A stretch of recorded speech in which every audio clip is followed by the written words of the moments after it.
Di antara bayangan batu dan pasir, tersembunyi sosok bersenjata ekor melengkung. Diam, mematikan, dan misterius. Mereka bukan penghuni baru di bumi.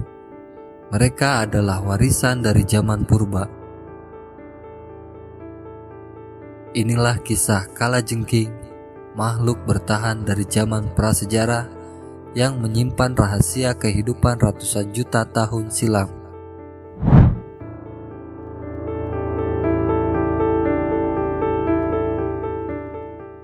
Kalajengking adalah arthropoda dari kelas Archaeonidae, satu keluarga dengan laba-laba dan tungau. Tubuhnya berbagi menjadi 3 bagian utama: kepala, perut panjang yang bersegmen, serta ekor yang melengkung dan beracun di ujungnya. Mereka memiliki sepasang capit besar di depan yang digunakan untuk menangkap dan menghancurkan mangsa. Meski terkenal karena sengatannya, tidak semua kalajengking berbahaya bagi manusia. Lebih dari 2.500 spesies yang diketahui, hanya sekitar 25 yang memiliki racun cukup kuat untuk membunuh manusia.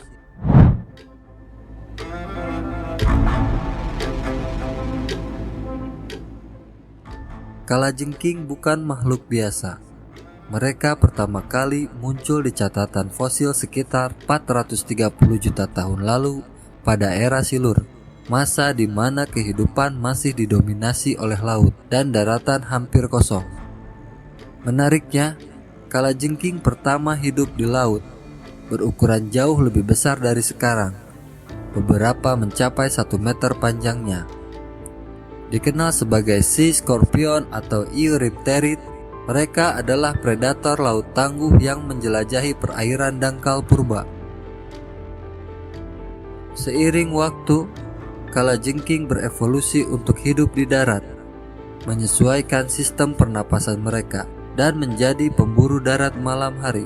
Mereka termasuk arthropoda darat tertua yang pernah ada.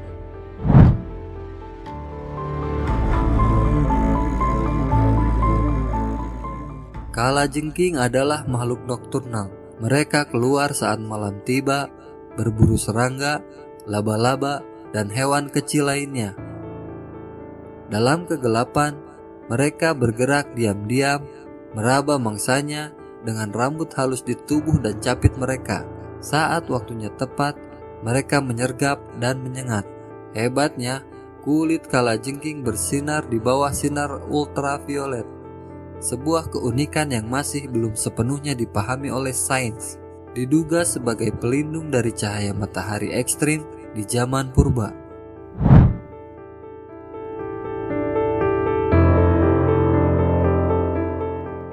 Mereka tahan terhadap radiasi tinggi, dapat bertahan tanpa makanan hingga 1 tahun, dapat membeku dan mengering, lalu hidup kembali saat kondisi membaik.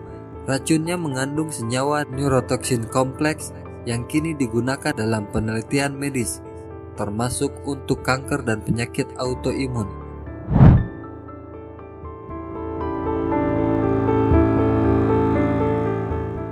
Hari ini kalajengking ditemukan di hampir seluruh benua, kecuali Antartika. Mereka menghuni gurun, hutan tropis, hingga pegunungan. Dalam ekosistem, mereka berperan sebagai pengendali populasi serangga, sekaligus sebagai mangsa bagi burung hantu, mamalia kecil, dan kadal. Di balik bentuknya yang menyeramkan, kalajengking adalah pelajaran hidup dari masa lalu. Ia telah melihat daratan yang baru lahir, benua yang bergeser, dan zaman yang runtuh. Dan hari ini, ia masih ada, bertahan dalam senyap sebagai saksi bisu dari perjalanan panjang kehidupan di bumi.